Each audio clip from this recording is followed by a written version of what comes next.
Hello everyone. Last video में हम discuss कर रहे थे rate of change of quantities. उसी पे बेस्ड ये दो नए क्वेश्चंस हैं। देखिए, इन्हें पढ़िए। फर्स्ट क्वेश्चन पढ़ते हैं। एक पार्टिकल है जो इस कर्व के ऊपर मूव कर रहा है ना। अलोंग द कर्व का मतलब कर्व के ऊपर मूव करना है ना। हमें उन पॉइंट्स के कोऑर्डिनेट निकालने हैं। कर्व पर उन पॉइंट्स के कोऑर्डिनेट निकालने हैं जिनमें y कोऑर्डिनेट में चेंज होने की रेट x कोऑर्डिनेट में चेंज होने की रेट के 8 टाइम है। अब सिंपल वर्ड लिखा हुआ है, रेट लिखा हुआ है, सिंपल वर्ड रेट लिखा हुआ है। तो रेट का मीनिंग मैंने आपको बताया था, rate with respect to time है ना। अगर सिंपल एक ही वर्ड रेट लिखा है तो इसका मतलब विद रिस्पेक्ट टू टाइम बात कर रहे हैं। Rate with respect to something, तो उस टाइम पे फिर उसके रेस्पेक्ट में डेरिवेटिव की बात कर रहे हैं ना, उसके रेस्पेक्ट में हम डेरिवेटिव की बात करेंगे फिर। तो अभी खाली रेट की बात चल रही है, यानी ऐसे पॉइंट निकालने हैं जब dy बाई डी टी की value dx by D T की 8 टाइम है। ठीक है, तो उन पॉइंट्स के कोऑर्डिनेट हमें फाइंड आउट करना है ना। तो देखो, हम ये जानते हैं कि पॉइंट कहाँ पे बैठा है, कर्व के ऊपर बैठा है ना। पॉइंट कर्व के ऊपर बैठा है, तो उसके लिए हम क्या करते हैं। देखो, हम पॉइंट को कर्व के ऊपर मान रहे हैं। ठीक है, पॉइंट कर्व के ऊपर लाई कर रहा है, ये हम जानते हैं। तो x, y पॉइंट वो है, मान लिया है ना। x, y पॉइंट अगर वो है तो हम क्या कर सकते हैं। देखिए,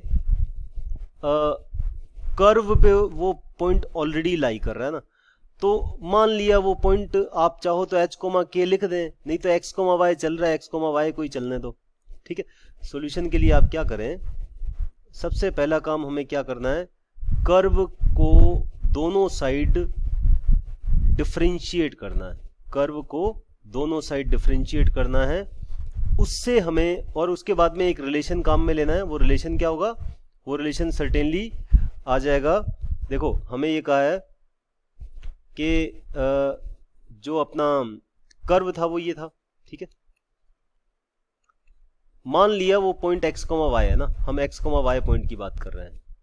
तो ऑब्वियसली x, y पॉइंट इस कर्व पे बैठा है, तो इसका मतलब 6y जो होगा वो क्या होगा, x³ + 2 होगा। पहली बात तो ये। ठीक है, उसके बाद में हमें ये कहा जा रहा है कि ऐसे पॉइंट बताओ जहां पे dy बाई डी टी की value dx by D T की 8 टाइम है। ठीक है, तो हमें ये गिवन है कि dy बाई डी टी जो है ना, this is 8 times dx by D T है ना, ये हमें निकालना है। ठीक है, ये हमें गिवन है।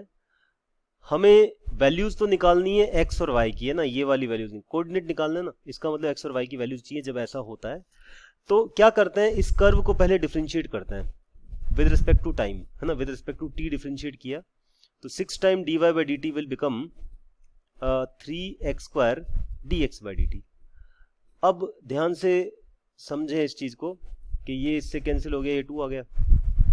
ठीक है, अब आपको कहा गया है x, y पॉइंट पे ना, तो आप क्या करें, जहां छोटा x है वहां बड़ा x लिख दें, जहां छोटा y है वहां बड़ा y लिख दें। आई मीन टू से, आपके पास में रिलेशन आ गया 2 मोटा dy by D T is equal to बड़ा x² into dx by D T है ना।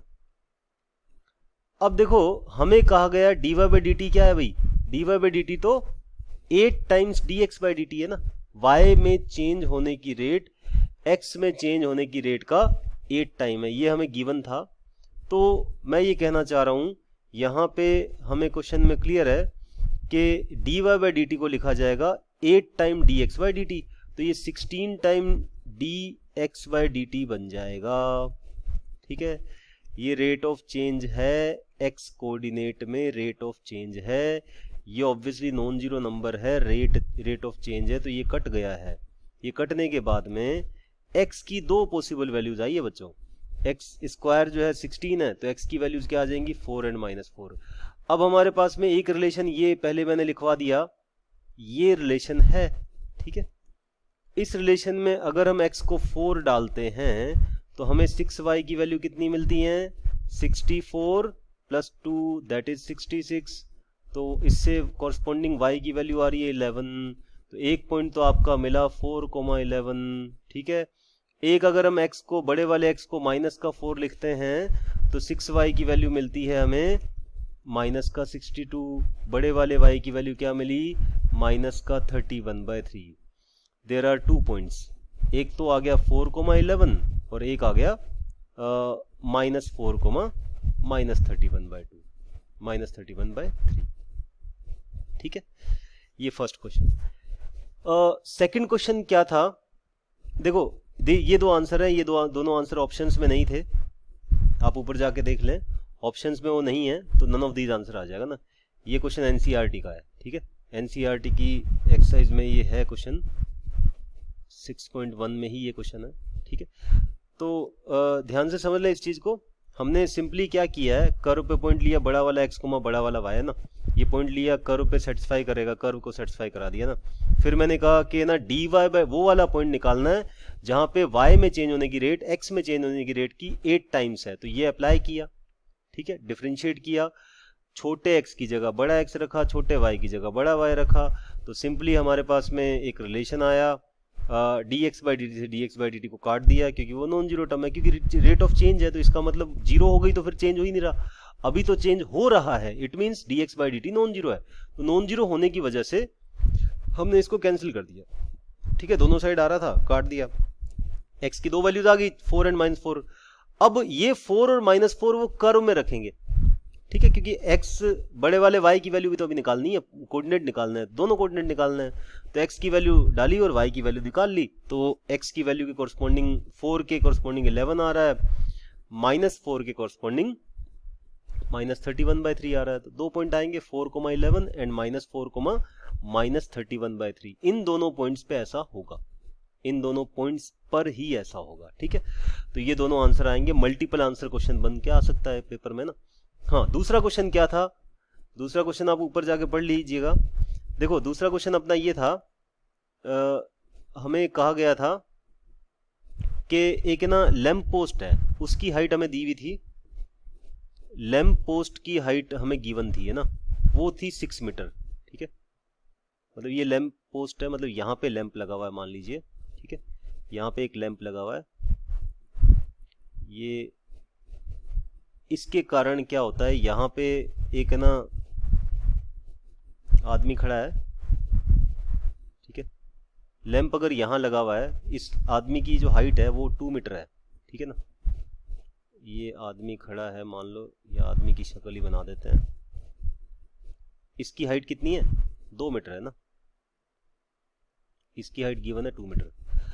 अब ये कहा है कि ना इसकी ये यहाँ पे जा रहा है, लैंप पोस्ट से दूर जा रहा है, लैंप पोस्ट से दूर जा रहा है, और इसके दूर भागने की जो स्पीड है वो दी हुई है, दूर भागने की स्पीड क्या दी है, 5 km/h, ठीक है, ये दी हुई है। तो देखो जैसे हम जानते हैं, मान लो यहाँ पे लैंप लगा हुआ है ना, हम जस्ट इसके यहाँ पे इसके पास में ही खड़े हैं ना, लैंप पोस्ट के जस्ट पास खड़े हैं, तो शेडो जो है ना छोटी बनेगी, शेडो की जो लेंथ होगी बहुत छोटी होगी, इसके और पास आओगे ना शेडो की लेंथ छोटी हो जाएगी, और छोटी हो जाएगी, पर अगर इस लैंप से दूर जाएंगे ना तो शेडो की लेंथ बढ़ेगी, है ना। तो इसने ये पूछा है कि ये आदमी जो है ना लैंप से दूर भाग रहा है, अब दूर भागने पे क्या होगा, शेडो की लेंथ भी बढ़ेगी, है ना, तो वो किस रेट से इंक्रीज होगी ये क्वेश्चन है। अगर वो आदमी 5 km/h की स्पीड से दौड़ रहा है तो शेडो की लेंथ कितनी स्पीड से बढ़ेगी, शेडो की लेंथ के बढ़ने की रेट हमसे पूछी गई है, ठीक है। अब आप कह रहे हो कि दूर जाने से बढ़ती रहेगी, ऐसा नहीं कह रहा मैं कह रहा हूं कोई सर्टेन डिस्टेंस जहां तक लैंप की पहुंच है ना, जहां पे कुछ दिखाई दे रही है ना, उसकी शेडो कहीं दिखाई दे रही है, तो मैं वहीं तक की बात कर रहा हूं, उससे आगे नहीं, ठीक है, नहीं ऐसा नहीं कि 10 किलोमीटर भाग लिए शेडो तो आए गायब ही हो जाएगी, दिखेगी नहीं, ठीक है। तो यहाँ पे अप्रोचेबल बात कर रहे हैं हम, जहां तक लैंप की पहुंच है ना, लैंप की रोशनी वहां तक जा रही है, वहां तक की बात कर रहे हैं। तो देखो अभी क्या है कि आप समझें, देखो क्या करें, यहाँ पे लैंप है ना, ये आदमी है, ठीक है, तो इसकी हाइट 2 मीटर है, इसकी हाइट आपको दे दी 6 मीटर है ना, ये दिया हुआ है, ये 6 मीटर है, ठीक है, ये ग्राउंड है ना, मान लो ग्राउंड यहाँ ऐसे बना लेते हैं हम, ठीक है, ये आदमी यहाँ खड़ा है, इसकी हाइट समझ रहे हो ना, यहाँ नीचे से है, नीचे से यहाँ तक हाइट है, इसके पैर यहाँ पे टिके हुए मान लेना, ये स्पीड मैंने आपको दे दी, ठीक है। अब क्या करते हैं, ये ना ये जो लैंप को इसकी ऊपर हेड से मिला के और जमीन से मिला देते हैं ना, ठीक है ना। इसको एक लाइन की तरह भी बना सकते हो आप, है ना। अब देखो क्या करना है हमें, कुछ ट्रायंगल बना के सोचते हैं कि क्या रिलेशन आएगा ना। देखो ऐसा है कि ना ये आदमी यहाँ जा रहा है ना, भाग रहा है वो, ये आदमी यहाँ पे रन कर रहा है, ठीक है। तो अगर मान लो इसको ओरिजिन मान लूँ और ये वाली डिस्टेंस को सपोज मान लेते हैं, सपोज x मान लेते हैं ना, ठीक है। इस डिस्टेंस को x मान लेते हैं, इस इन पॉइंट को नाम दे देते हैं ना, ओ ये है, सपोज ये a है, ये b है, ठीक है। इसको c नाम दे देते हैं, इसको d नाम दे देते हैं, ठीक है। अब है ना इस फिगर को देख के हमें ना रिलेशन डेराइव करना है एक्चुअली ना। ये शेडो तो ए बी है ना, अगर मान लो एम एन यहाँ खड़ा है तो ऑब्वियसली शेडो की लेंथ क्या होगी, ए बी की लेंथ होगी ना। इस ए बी की लेंथ को सपोज हम कह दें, शेडो है ना, शेडो है तो एस कह दें क्या, चलो एस कह देते हैं ना। ओ ए की लेंथ को मैंने एक्स मान लिया, शेडो की लेंथ को एस कह दिया, ठीक है। ए बी की लेंथ को, यानी कि ए बी ही शेडो होगी, ऑब्वियसली बात आप समझते हैं, ठीक है ना। ये शेडो आएगी तो शेडो की लेंथ ए बी बन जाएगी। ये स्ट्रेट लाइन है ना, ये पूरी एक स्ट्रेट लाइन है, ये आदमी वर्टिकल खड़ा है, ठीक है। तो क्या है कि हमें ये जो एस के बढ़ने की रेट निकालनी है। देखो मैंने आपको क्या दिया है, इस आदमी के यहाँ पे भागने की रेट। ये आदमी यहाँ भागेगा तो एक्स बढ़ेगा ना, तो इसका मतलब एक्स के बढ़ने की रेट दी हुई है। एक्स के बढ़ने की रेट गिवन है dx/dt, that is 5 kilometre per hour. ये क्वेश्चन में गिवन है, ठीक है। और हमसे पूछा क्या है, हमसे पूछा गया है ds/dt निकालो भाई, ds/dt कितना होगा, ठीक है। ये हमारा क्वेश्चन है। तो हमें ना s और x में समहाउ रिलेशन निकाल लें तो हम ये काम कर पाएंगे, s और x में रिलेशन से, ठीक है। तो उसके लिए देखो हमने बचपन में एक चीज पढ़ी है, सिमिलर ट्रायंगल। हमने बचपन में ये रीड किया है कि वो ट्रायंगल जिनमें दो एंगल सेम हो जाएं वो सिमिलर ट्रायंगल होते हैं ना। खाली दो एंगल, क्योंकि तीसरा एंगल तो ऑटोमेटिकली सेम हो जाएगा।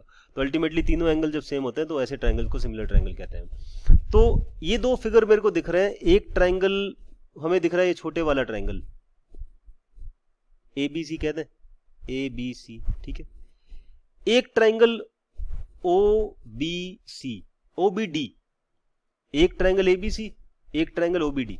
तो मैं ये कहना चाह रहा हूं triangle O B C is O B D, sorry, triangle O B D, बड़ा वाला triangle is similar to triangle A B C. Reason क्या है जान लो भाई। देखो ये वाला एंगल तो दोनों में कॉमन है। एंगल बी की बात करूं तो एंगल बी जो है वो ये वाले ट्रायंगल का एंगल बी है, बड़े वाले ट्रायंगल का एंगल बी है, तो एंगल बी तो इक्वल हो गया।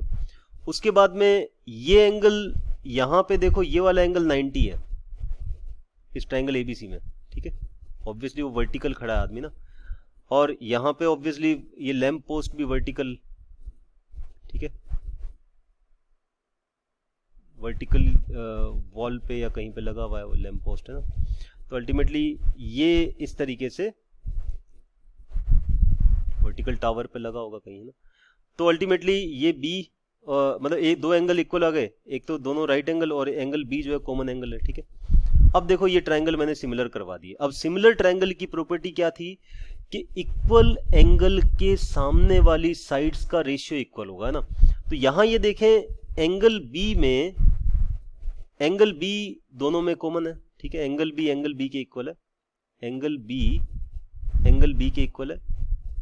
और ये जो ये वाला ऑब्वियसली ये एंगल इस एंगल के इक्वल, ये वाला एंगल इस एंगल के इक्वल है, ये वाला एंगल इस एंगल के इक्वल ही है। तो ऑब्वियसली ये वाला एंगल जो है वो इस एंगल के इक्वल हो जाएगा ना। अब हमें प्रॉपर्टी क्या लगानी है, जो हमें नोन है और जो अननोन्स हैं उनको रिलेट करना है एक्चुअली ना। तो करना क्या है, हम जानते हैं कि एंगल बी के इक्वल है, तो इस एंगल बी के सामने वाली छोटे वाले ट्रायंगल में साइड कौन सी आ रही है बच्चों, ये आ रही है ए बी, ठीक है, ए सी, सॉरी, छोटे वाले ट्रायंगल में ए सी। बड़े वाले ट्रायंगल में एंगल बी के सामने कौन सी साइड है, ओडी, है ना, ये दोनों वैल्यूज जानते हैं। अब बात करते हैं ये वाला एंगल इस एंगल के इक्वल है, ये एंगल इस एंगल के इक्वल है, दो एंगल इक्वल है तो थर्ड ऑटोमेटिकली इक्वल हो जाता है। तो छोटे वाले ट्रायंगल में इसके सामने कौन सी साइड है, ए बी है, ए बी ऊपर लिख देते हैं।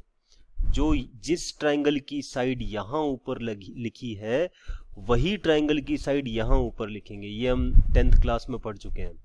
तो ए बी यहां आएगा, तो बड़े वाले ट्रायंगल में भाई इस एंगल के सामने वाली साइड कौन सी है, ओ बी है, ओ ए नहीं है भाई, ट्रायंगल की साइड तो ओ बी है, तो ओ बी लिखना है। गलतियां ना करें, कुछ बच्चे ओ ए लिख देते हैं, उससे गलती हो जाती है, उससे आंसर गलत आता है और वो ऑप्शन में गिवन होता है। ठीक है, अब देखें ए सी की वैल्यू क्या है क्वेश्चन में, ए सी की वैल्यू दे रखी है 2, ओ डी की वैल्यू 6। ठीक है, ए बी का मतलब क्या है, ए बी का मतलब है एस, ठीक है, ए बी का मतलब तो एस है, ठीक है, और ओ बी का मतलब क्या है, ओ बी का मतलब तो x प्लस एस है, ये लो x प्लस एस लिख देते हैं। ठीक है, ये 1/3 आ गया, क्रॉस मल्टीप्लाई किया तो x प्लस एस जो है कितना आया, 3s आया। सिंपली हमने क्रॉस मल्टीप्लाई किया है, 1/3 बना के क्रॉस मल्टीप्लाई कर लिया। देखना भाई 2s की वैल्यू कितनी आ गई, x की वैल्यू कितनी आ गई, 2s आ गई, या x की वैल्यू आ गई 2s, है ना। अब ये वाले रिलेशन को एक्चुअली हमें ds बाई डी टी निकालना है, बस अपना काम हो गया। dx बाई डी टी क्या बनेगा, ये बनेगा 2 times ds by D T.